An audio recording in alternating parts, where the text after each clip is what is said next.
Well, if you recollect Vajpayee ji, Vajpayee was different. Vajpayee ji's time, we said no. I mean, you know how he played the game, and he said we will not allow, can't even compare though. Vajpayee. One other issue They which can't you know, compare Vivek, Vajpayee with No, well, but I'm only saying that he did that when he came but under pressure. He said, "Man, he nahi took karunga." the opposition into confidence. He We said, had "Man, all he that said, happened. we're looking at the prospect we are looking at.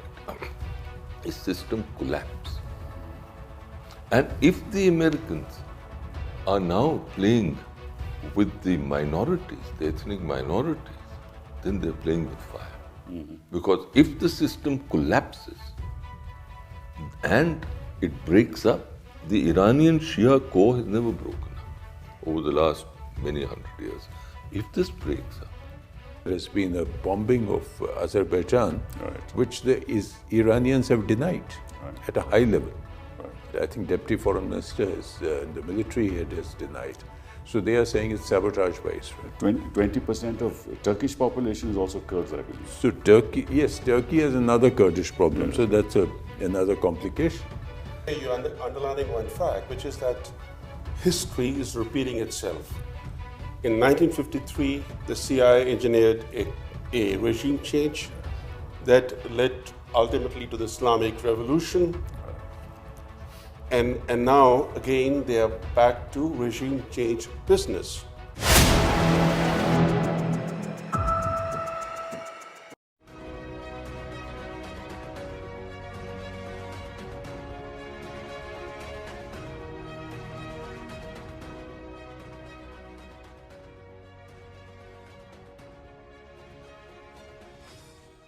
Namaskar. In this episode of Dil Se, we'll talk about what's happening in the conflict between the US and Iran. On February 25, 26, our Prime Minister went to Israel, and within 48 hours of that visit, America attacked Iran. And we don't know why he went there at this point in time, because the last visit was in 2017. And I'm sure that when he went there, Netanyahu must have told him about the attack. And if he didn't, then less said about the great friendship between India and Netanyahu.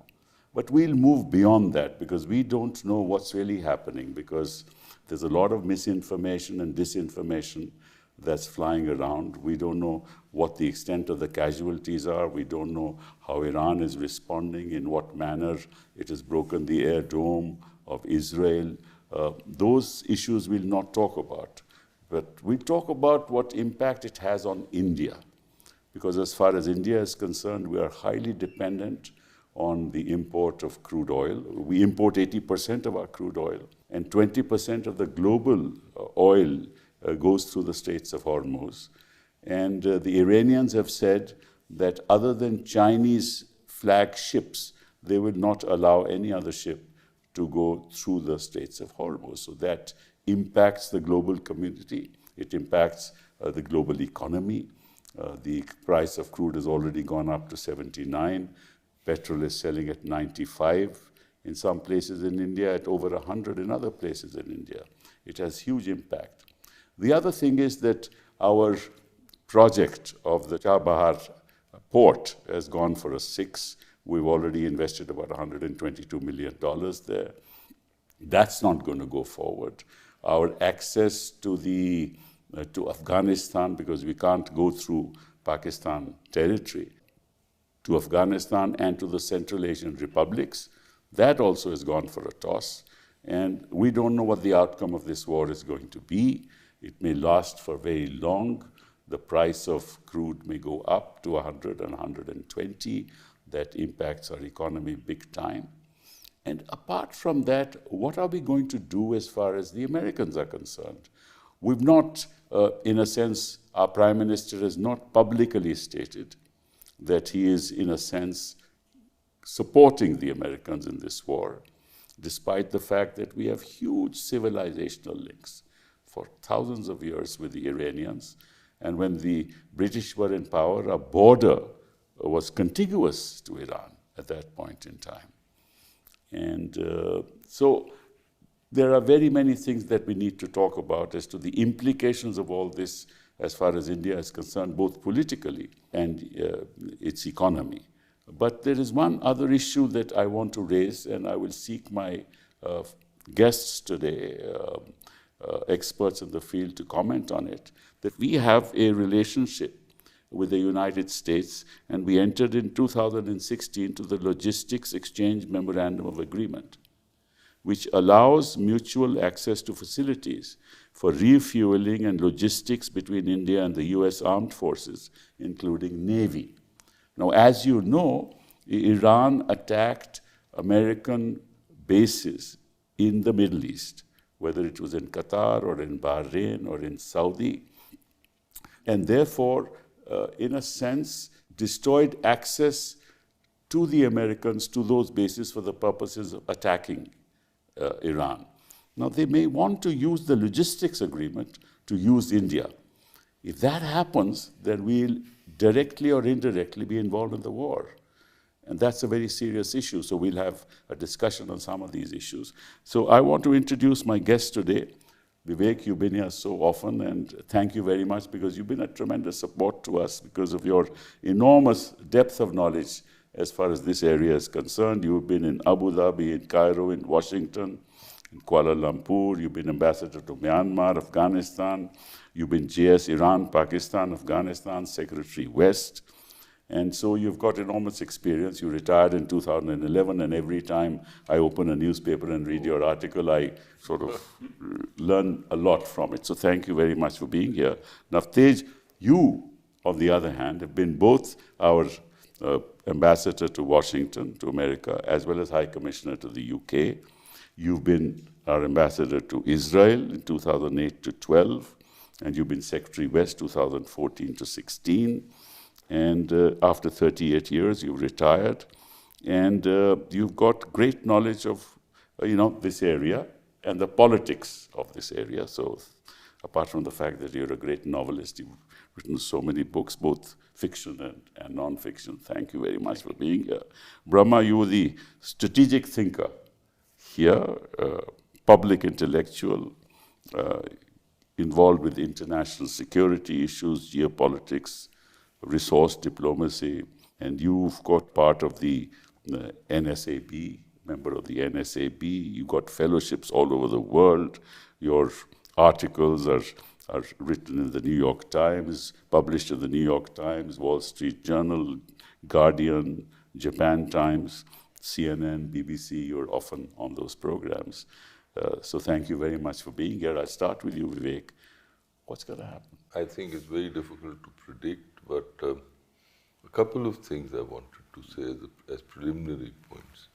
The first is that I see at the moment the real issue in the world is the American desire to bring about a return to colonialism. If you see Marco Rubio's speech in Munich, it's a blatant defense of the expansion of the West in our parts of the world, and he says they should have no guilt and shame. And what is that? I mean, that's colonialism. We've seen two practical manifestations of it. First was in Venezuela in January, and then it's this. Yes. It's really unheard and of. And Greenland now. Yeah, and it's really unheard of that you have a decapitation strike. You just, without a formal declaration of war, you knock off the entire leadership, the supreme leader of a country, howsoever you may hate him, etc. So I see this as part of that project, and that is why I've argued that if nothing else, we should have taken this into account and expressed right at the beginning some regret, if nothing else, for this American-Israeli action, notwithstanding our close ties, etc. With friends or with people you have a contiguity of interest, it doesn't mean you have to agree to everything. The second point, Kapil, everyone talks of regime change. They are not going after regime change. It's a systems change that they're going after. The difficulty is that when you have a systems change, you need someone to occupy the vacuum. If you destroy the system, someone to occupy the vacuum that will be created. There's no such thing in the offing because there's no one to take the place of this system.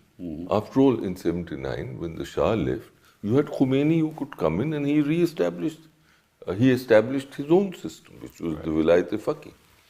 So what we are looking at, the prospect we are looking at, is system collapse. And if the Americans are now playing with the minorities, the ethnic minorities, then they're playing with fire. Because if the system collapses and it breaks up, the Iranian Shia core has never broken up over the last many hundred years. If this breaks up, then you'll have all kinds of trouble in the region. Yes. And we will be And India will also be in trouble. We will be directly impacted. Sizable Shia community. No, apart from that, the Gulf will be in flames, will be completely unsettled. Where will the refugees go? Right. They'll go across the waters, they'll destabilize the Gulf altogether. So this region will be in great trouble and be a part of the region. So if you think this through from India's viewpoint, this is a very dangerous moment. And now the Prime Minister is saying peace, diplomacy, etc. And that the first statement was also wishy-washy. But somehow or the other, that statement gave the impression, the perception, that India has decided to be on one side of the That's clear, that's clear. And that was, I think, really not desirable. But let's go back a little to what the Israelis are saying. They are saying for us, it's a matter of our existence. This is what they've been saying. That look, these people were going to make the bomb and they increased their stockpile of enriched uranium and we destroyed their plant in June when the attack took place and the Americans attacked them. But they said, look, we need to get rid of Iran. We need to control Iran and destroy their nuclear facilities because otherwise we are in danger.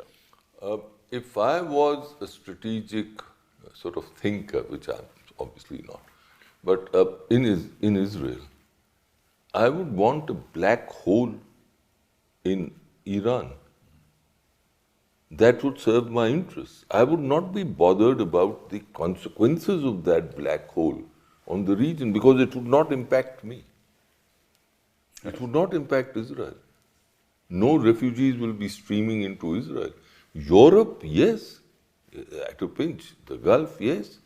Turkey, I can imagine. Pakistan. So you are on the, I dare say, this is a moment pregnant with all kinds of possibilities.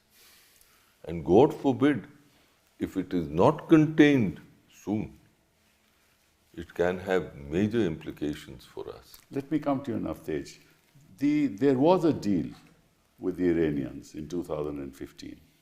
And in 2018, Trump just rejected it, and for no reason.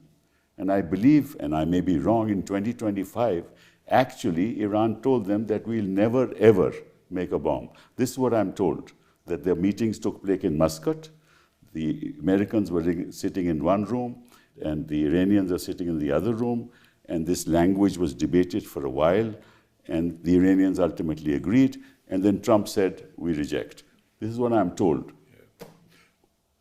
I'd come to that, but I think if I may just Please substantiate or reinforce what Vivek has just said, all 3 points. I absolutely agree about this. This is imperialism revisited.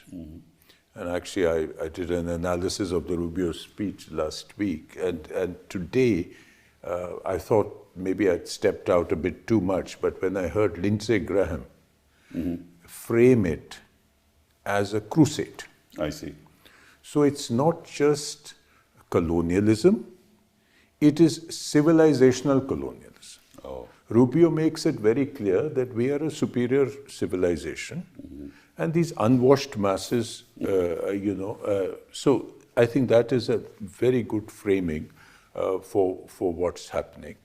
And we must realize that this American approach is not a rational American approach. that they are our strategic partners, so we must behave in a certain way and they will behave in a certain way.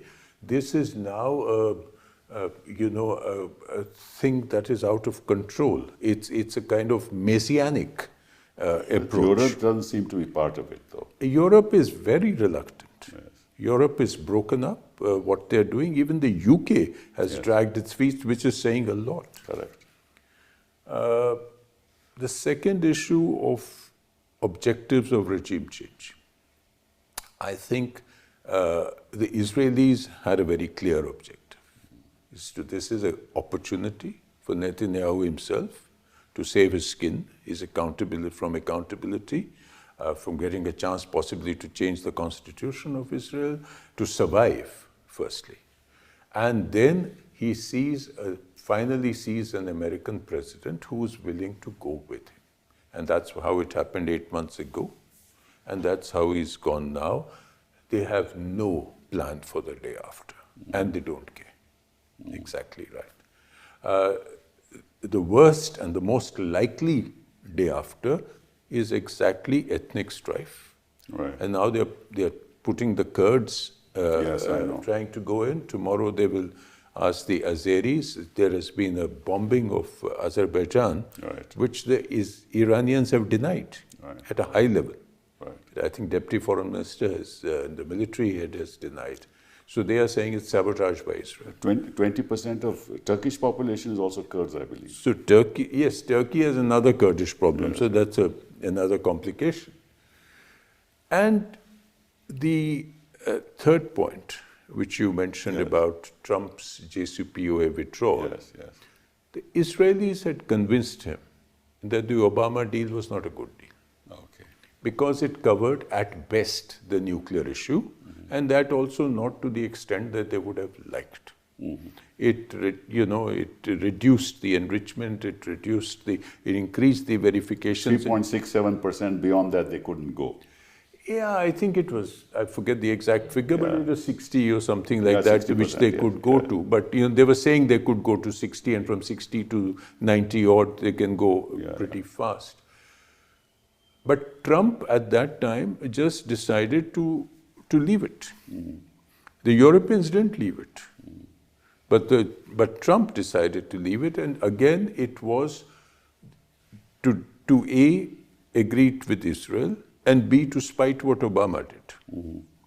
So I think that was a moment which has set up a lot of stuff that we have seen that has followed. Even now, these last negotiations, very most unusual for an Omani foreign minister to actually go onto television. They are very quiet mediators and they don't like to come out. But he actually, as a last-ditch effort, went onto television and said, we have a deal. Yes, so that's what I thought. He said, we have a deal, and they have agreed to zero stockpiling. That's correct. Which means if they have zero stockpiling, even if they are enriching to a certain level, they cannot certainly upgrade the enrichment and start making a bomb. So again, Netanyahu did not want a deal to happen. That's right. He made 7 trips to Washington. He did not want this because, again, Trump is also... Well, what's his objective? When you've been to Israel, you're the ambassador there. Does he have public support? What's his objective?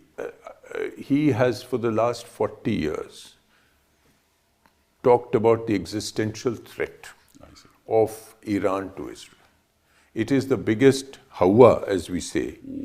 Yes, Iran has been a strong supporter of the Palestinian cause. Iran has been funding militia groups, Palestinian Jihadi group, Hamas, Hezbollah. There has been a deep hostility between Iran and Israel since 1979. And they don't even call Israel a state, they say the Zionist entity. So the Zionist entity occupying Palestinian land. This is a plank of Iranian foreign policy. Right. But so if Israel was to able to completely decimate Iran or create a black hole there, they are then the unchallenged military power in the entire Middle East. Right. The only country today which has the ability to do this is Iran. Correct. So if it breaks up into 5 countries, or if there are militia groups which the Americans and the Gulfies can handle, it's not their problem. So this is where we are. Yeah, but tell me, the existential threat, and that's my view, and you may not agree with it, I think it's Iran that faces that existential threat instead of Israel. Because this started way back in 1953, if you remember. Mossadegh was the prime minister. There was the Iranian, Anglo-Iranian Oil Company, which then became BP. He nationalized it, and after he nationalized it, they engineered the coup and brought Shah in. So they were wanting to control. They want to annihilate, because that's the only opposition in the Middle East to the concept of Israel. And the crisis, I think, existential is really, it's Iran's problem. In a way, you're underlining one fact, which is that history is repeating itself. In 1953, the CIA engineered a regime change that led ultimately to the Islamic Revolution. Right. And now, again, they are back to regime change business. But if you go back to Israel's fixations, it was first with Saddam Hussein in Iraq as a potent threat. They got the Americans to intervene. George W. Bush became a disaster, the long occupation. Then Iran became the focus of Israel. And if Trump succeeds in his Iran mission, installs a pliable regime in Tehran, Turkey will become Israel's next Iran. I see. So you see, their drive is unchallenged supremacy in the entire region. In India, we tend to forget that Israel does not border Iran. It has created these benign buffers between itself and Iran. Jordan, Syria, Iraq, these are not states that threaten Israel anymore, right? They have either very friendly governments or like Syria, it's a jihadist regime that to some extent is compliant, complies with Israel's wishes. But Iran is India's neighbor. Right. If you look at the map, geographically, Iran is closer to India than it is to Israel. When British India were there, our borders were together. Yes, but many in India tend to place Iran in Middle East, tend to forget that it's just the way that, for example, when Prime Minister Modi took office, first time in 2014, he invited regional leaders from everywhere, including from Mauritius and all, distant Mauritius, but he forgot that Myanmar is India's neighbor. Similarly, we forget that Iran is our neighbor. Right. The territorial waters of Iran and India, they're very close by. They're close to each other. But I think taking off from what Vivek and Navtej said, the real issue is this, and I think it's not. There are 3 parties in this: Israel and U.S. waging war against Iran. But this war's outcome will shape our future, this world's future.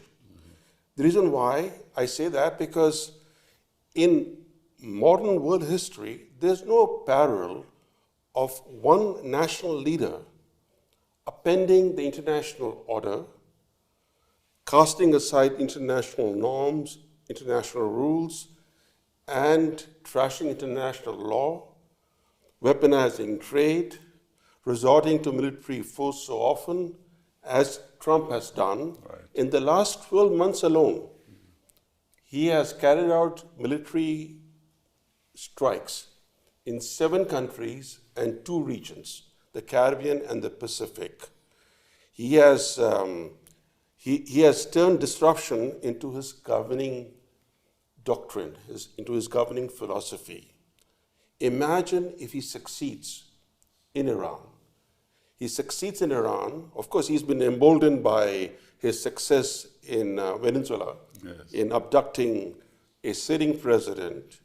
He's also quite emboldened by the fact that he's choking Cuba, deepening the humanitarian crisis there through a blockade. Yes. The world is watching silently, doing nothing about it. Not even India has sent any food assistance to Cuba. Right. And now he has set his sights on installing a pliable regime in Tehran. Imagine a scenario where he succeeds. What will that do to the world? First, it'll create a Trump more prone to employing military force. Right. As it is, he has used tariffs and coercion against all countries, allies and adversaries alike. But there's no parallel in modern world history. The last time there was such a monster leader, if I could put it, it was Adolf Hitler. Yeah. But Hitler was a threat to Europe. Right. But Trump's actions have had a global impact. This is not to compare Trump with Hitler. No. I'm talking about the impacts. Right. The impact of Hitler was mostly in Europe, while Trump's actions are global in nature. And Navtej and Vivek are right that what we're seeing is a new imperial yearning, which has been outlined both by Trump in his Davos address. He spoke about Western empires and he talked about their greatness, and Rubio then followed up by talking about the unfortunate demise of those big empires, colonial empires, imperial. So this new imperial yearning that has been publicly outlined, a racial hierarchy, which is also reflected in Trump's domestic policies. This is something was unthinkable until, let's say, a year ago. Yes. That he would actually turn racial hierarchy and racial stereotyping, for example, the way he painted the Obamas as apes, in circulating that imagery. That's correct. It's the racial colonial stereotype that he has sought to regurgitate. But there are serious implications for our world, for our future, for the future of our children. What kind of world are we heading to? And this will be determined very much by what happens in the Iran war and in the remainder of Trump's term in office. So let's be clear, this is not about just Iran. It's about India's future. It's the globe, the trajectory of the world. It's about a world where there are certain norms and rules. A world where abducting a sitting president, blockading a country, and making its population starve, or decapitating the leadership of a country, including its supreme leader. These are all, being normalized in international relations. Now, if these precedents are normalized really, and other countries go down that path, imagine the kind of world we'll be living in. Let me ask you this, Vivek. I think that you've been extremely eloquent in the consequences that might visit us. But why is our Prime Minister quiet? Surely the mandarins in South Bloc would be telling him of this doomsday scenario. Why is our government quiet, and why is the Prime Minister quiet? I can only speculate, but I've been thinking a lot about this. Why are you quiet? And I can only speculate that people are telling him that Iran is written off for the next 15 to 20 years. Mm-hmm. The battering it is receiving will ensure this. Now, on the other hand, India has enormous interests in the in the Gulf states, Arab Gulf states, and that these interests will remain. And therefore, at this time, our interests demand that we give primacy to those actors in this conflict instead of Iran. Now, my issue is that even if this is the analysis, even then too, no one would in these Gulf states or in Washington too take serious objection if you said that, look, we do not believe that there should be a decapitation strike. It is much too dangerous. Don't do this. Second, and this is the point that I would like to bring in at this stage. I don't see any prospects of the Americans, the Israelis can't, but of the Americans really putting in boots on the ground. If they don't put in boots on the ground, there is no way in which the Vilayat-e-Faqih system will go. You can raise ethnic strife, they can fragment, but they will remain, and the Persian core will be under the greatest stress. Right.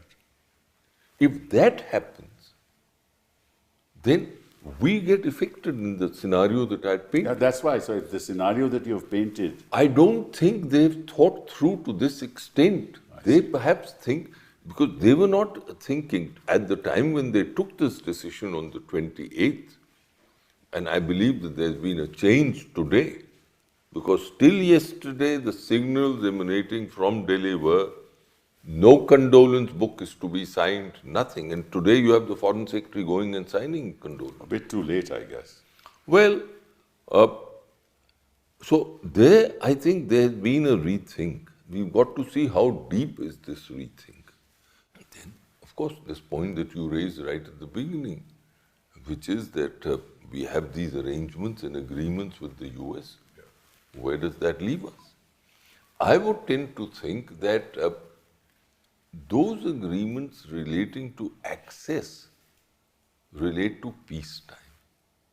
But he has not declared war on Iran. No, but if there's a conflict, if there's a violence, you don't have to formally declare war for you to invoke the for kind of saying that we will not go into conflict. So you think say that conflict. we will stand and say, look, no, we will not allow you to Well, refuel if here. you recollect Vajpayee ji, Vajpayee was different. Vajpayee ji's time, we said no. I mean, you know how he played the game, and he said we will not You allow, can't even compare though. Vajpayee. One other issue They which can't you know, compare Vivek, Vajpayee with No, well, but I'm only saying that he did that when he came but under pressure. He took, said, "Man, he took the opposition into confidence. He We said, had "Man, all he that said, happened. no, But you know, if I could just make one Yeah, point, please. Vivek, which is that India has these two agreements. One is the, this logistics agreement, LIMOA, Yes. and the other is COMCASA. Comcast, correct. So, the 2016 LIMOA and 2018 COMCASA.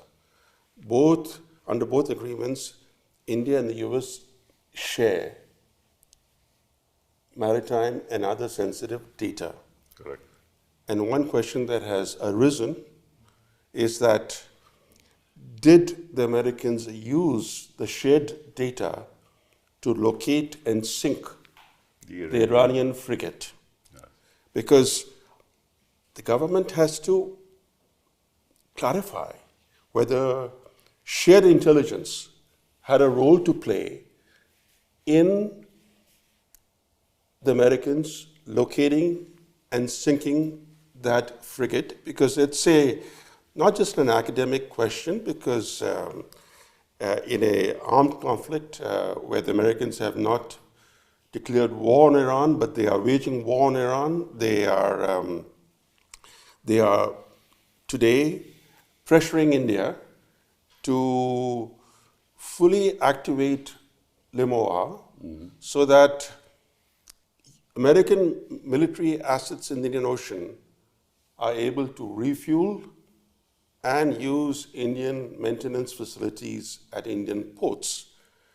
Now, if you go down that route, I think the Indian government recognizes that. If you go down that route of providing access to vessels, to warships that are engaged in combat. Be directly involved in the war. Yes, we will. Our neutrality will dissipate overnight, and I think the government is today caught between external pressures and internal pressures. The external pressures are coming primarily from the Americans that want full access under this agreement, and domestically the opposition is attacking the government for continuing with this agreement because India can suspend the agreement. That provision is there in international law. Even in that bilateral agreement, there is a provision that India can invoke. Then there'll be 50% tariff. Then what? Oh yes, well that's the other aspect about. But this is the opposition, attacking the government. But these two agreements have allowed India to deepen its strategic cooperation with the U.S. So they provide that infrastructure for the deepening cooperation. Yet I think the Iran war has created a strategic and diplomatic nightmare for India because of the not only because of the pressures, because of the dilemmas New Delhi faces now. Right.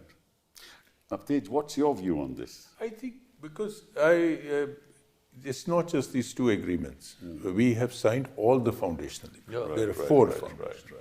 And we have signed all of them. And one of the aspects has been that, deepened exercises with the United States, more what is called the intraoperability, because if we are buying more of their defense and their technologies, they needed a certain commitment that these will be secure and not shared with somebody else. And this was a gradual building of trust, which included maritime domain awareness. And essentially, let's face it, it was basically for our interests against China in the Indo-Pacific. So now the situation is looking very different. We are not yet talking about China, although I think that is not a question which can go away. But this situation is different. And here, I think the dilemmas will come into play. And I think we haven't thought this through. I think the government will have to take a line on this, which I don't think is visible at the moment. We have to take a line as to what aspects do we want to become belligerent or be considered a belligerent along with the United States.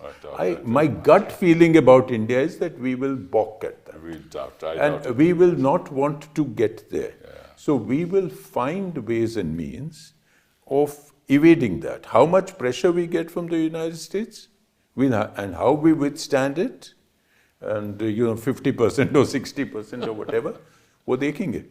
But yeah, Vivek. Look, one of the agreements is maritime domain awareness, etc.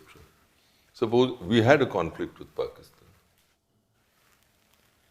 Now, it wasn't a declared war, but it was nothing but war. Yes. So at that stage, if we had invoked it, would the Americans have played ball? No. So then, what is sauce for the goose is sauce for the gander. We don't know if they shared things with us or not. Look, I have very much, I very much doubt that if they were out to mediate, quote unquote, or facilitate, I think is the right word. Mediate is wrong. I withdraw it. So facilitate. They would go down that path because no one. This is not hidden. It doesn't remain hidden. So I'm putting the reverse scenario. If we are involved in a conflict, will they play ball on everything? No. When they supplied arms to people, and they were involved in conflict. I mean, you recall with the Pakistanis, they suspend all that. So they suspend this. So we are well within our rights to say, sorry, conflict? No. I hope we take that position. But what about the frigate that he mentioned? And this has been debated, and I know Brahma's written about it on social media today. I did read that. How do we justify it? They were guests here. There are people are saying two different things. Of course, you have some admirals, etc., who are saying that our responsibility finished once they left our waters. Legally, perhaps it finished. Morally and as a host, and that responsibility on a humanitarian basis remains. Now, again, the question is, and again, I also speculate, our policy makers may be thinking, now, is this worth invoking Trump's anger? So I want to finish this thought. I understand. So is this worth it? Or why do we come in front of this? This is what must be going on. Again, I say this is a time to review your stand on a broader basis, given the way the United States and others are behaving, particularly the United States. Is there see, what has happened is all the normative statements, all the international law-based, all the rule-based order stuff is all gone out of the window. Right. Now, do we want to bring that back? Or do we just want to go on narrow bilateral interests with each country? This is a fundamental decision of policy. And I don't know where we are going. Look, but it's also, sorry, Vivek, go ahead. Just one short point. While I'm saying all this, I'm also conscious of the fact that this is not the first time when an invading force immediately has killed the head of another state. It happened in 79. Yes. And we didn't say anything. Yeah. True. Mrs. Gandhi was there. Yeah, she just come in, if you recollect, she just won that election. She didn't say anything. Right. So our interests were involved. But here, it's a different thing. That was in 79, it was in Afghanistan, landlocked far. Here, if you give access to American assets, military assets, into your sort of ports, for instance, it will be public.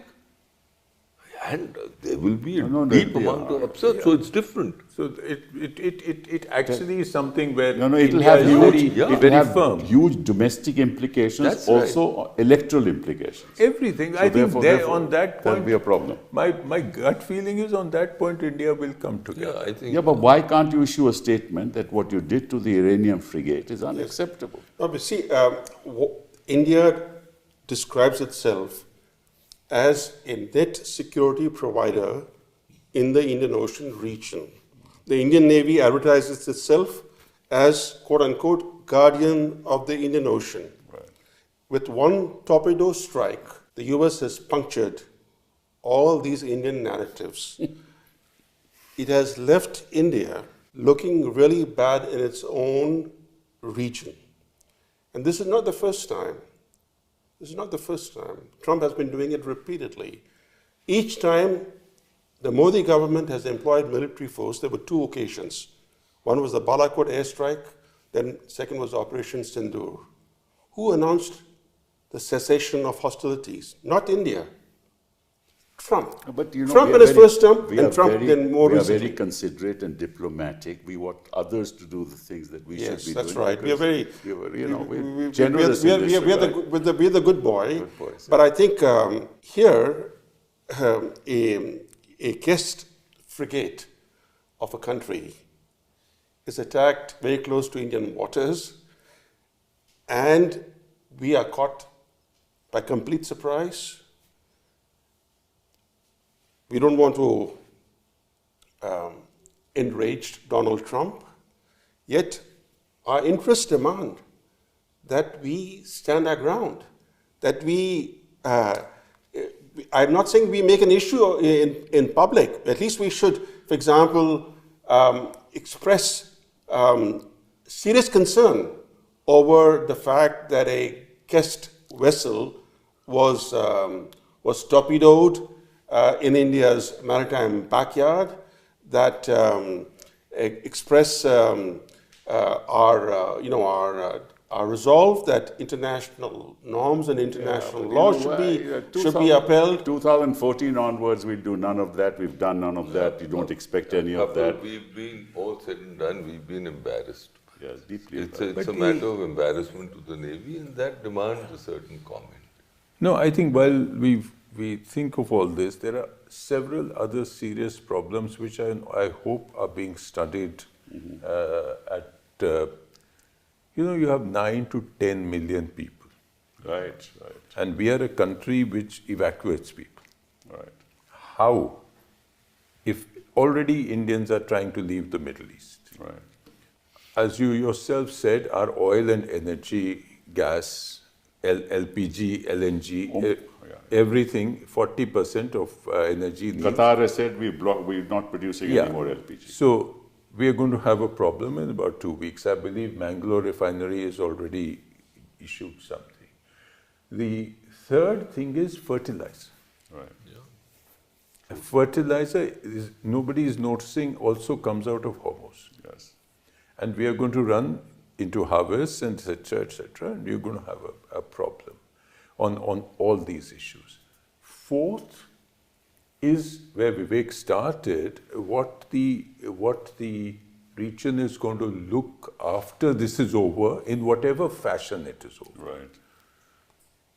That whole bubble of the Gulf countries, of which we were very much a part, of becoming the new sort of, piece of heaven on earth, AI and data centers and innovation and India-Middle East corridor and a lot of pie in the sky. They hit data centers. They hit data centers. They hit data centers.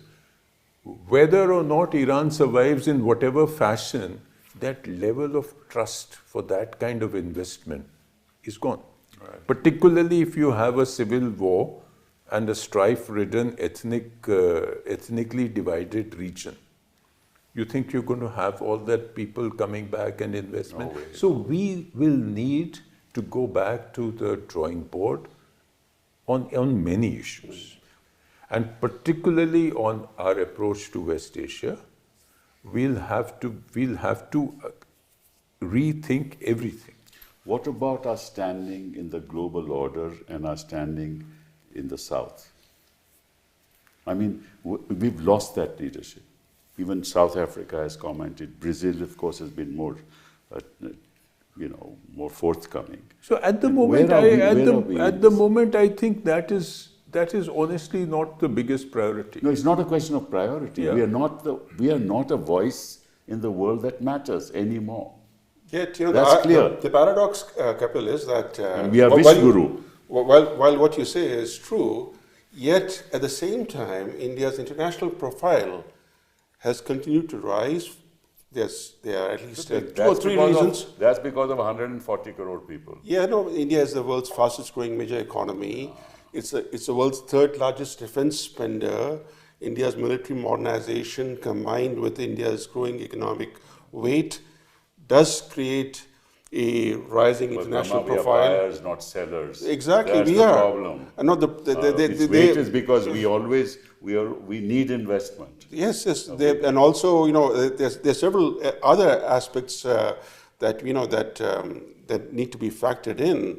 But I think I was just listening to Navtej about the 9.3 million estimated Indians in the Middle East, but the Hormuz problem that now we are facing, partly is, we created that because, since we have been gradually phasing down Russian oil imports and becoming more dependent on the Strait of Hormuz transport. Now, we didn't see the Hormuz problem coming, and certainly that wasn't the fault of the Indian government. But what we have done basically is to give up the discounts for higher priced crude oil purchases. But in the process, we have now created a situation where our economic growth and energy security are being held hostage. Now, if you look at LPG, this is really 85% of India's LPG comes through the Strait of Hormuz. Right. 85%, because there are no stocks of LPG in India, unlike of oil and That's only LNG. 25 days now. Yes. So this will directly hit Indian households very quickly. But I think the very fact that all these surprises have caught us in the way they have goes to show that we don't plan in a manner. Everything is ad hoc. Everything is ad hoc. We are Pakistan. You go to Pakistan, you want to say hi to somebody. You go to Israel, you don't know why you're going. Nobody knows. You don't consult anybody. And that's unilateralism in every sense of the word. But let me move on to something else. What's the attitude of China and Russia, and how is this going to play out with them? Because that's also a very serious issue. Look, both of them have been critical of But they've done nothing about it, I think. as of now, there is no evidence that they have. I also doubt whether the Chinese will enter into the fray or the Russians. For one, I do not know, as far as Russia is concerned, if it has the material capacity to enter into. It has its own problems because of Ukraine.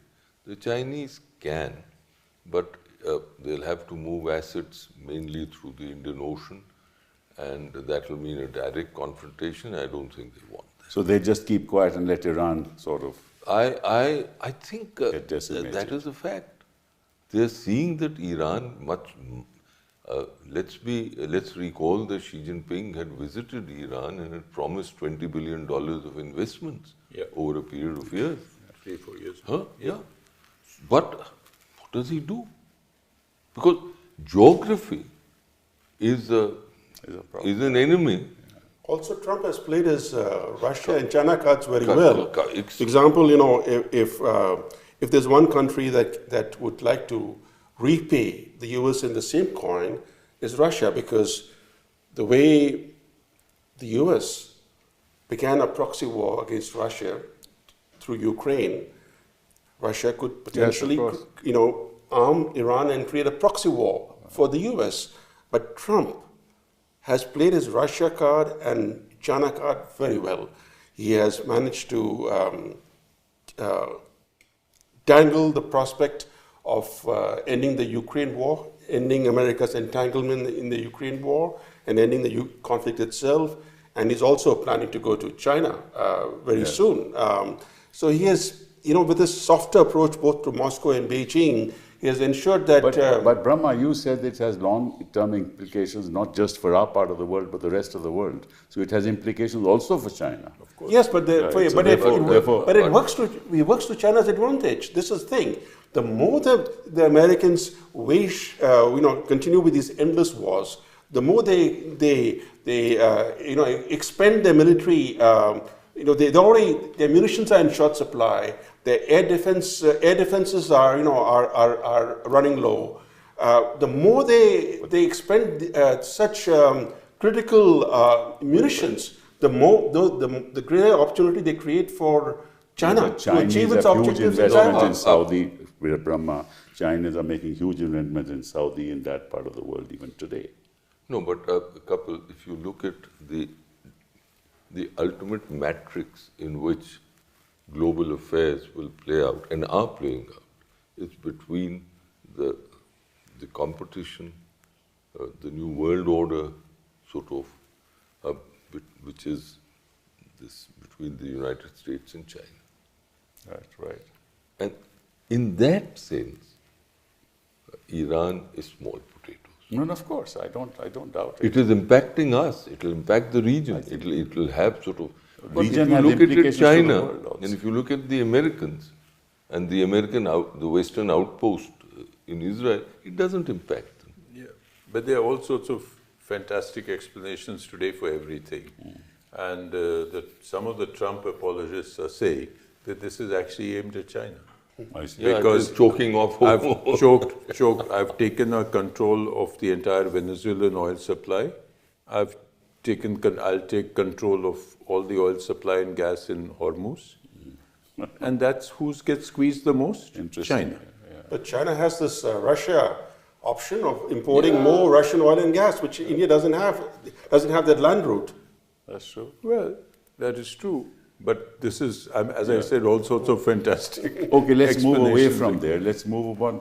What is the Muslim world, whether it's Sunni or Shia, going to do ultimately if this happens? I mean, I'll start with you, Vivek. Look, the Islamic world at one level is agitated and hurt. If you take India, for example, while the Shias have been in the forefront of the agitation, but I think at one level even the Sunnis. Even the Sunnis are, yes, Sunnis are not happy with what has happened.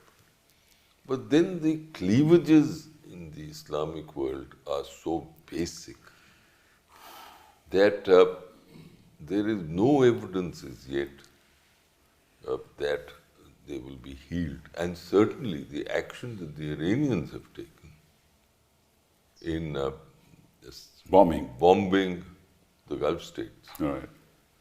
even though they say that we are bombing American assets or those who are with the Americans, I think that will not play well in the Sunni world.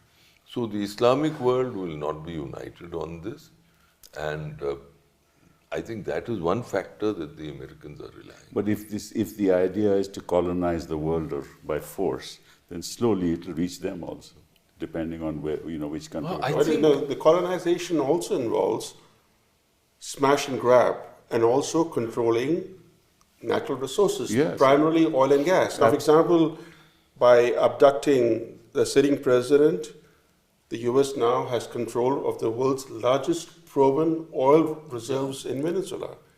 Imagine if they have a pliant regime in Tehran. Iran sits on huge reserves of oil and gas. As it is, the US is already the world's largest LNG exporter, also the world's largest oil producer. Its oil production is greater than that of Saudi Arabia and Russia combined. Right. So, but now with Venezuela and Iran operations, if Iran operation succeeds, the US will have a chokehold on international supplies of oil and gas. But that's the whole objective. Yeah, but one other thing on which there's very little talk, which is that this war, there are many wars that the Americans have fought, but there's been no war before where the US has reaped a strategic windfall from the word go. This war from the word go has proved a major financial boon for America's oil and LNG exporters. The LNG prices in Asia have doubled. Yes. Doubled. In Europe, LNG prices are up 40 to 65%, depending on a specific country. There is no Hormuz bottleneck for US shipments. But Russia has threatened that if you continue... But prices are going up in the US. Yes. Yes, domestic prices. Yes. Domestic. But while the exporters are making a killing.